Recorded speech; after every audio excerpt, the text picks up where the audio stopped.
Абун заудикау салдар маршрутыл фажинарх фандакак дуун фонд шомуонг. Рагагомма транспортун компанийта тарифкай фабаржон тарузан. Уйтыхай нафекушин коттой балцатта ябажы той шармагон кушинганинактай ахшанадон транспорта салонты.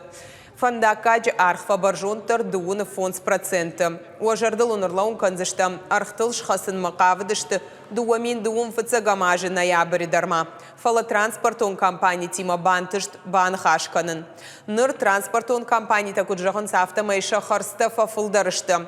Уавар барак канзышты профилон министрады. Сегодня с утра ряд маршрутов, 9 маршрутов, 3 перевозчика подняли тариф, в принципе, не предупредив об этом никого, ни пассажиров, ни комитет, ни кого бы то ни было.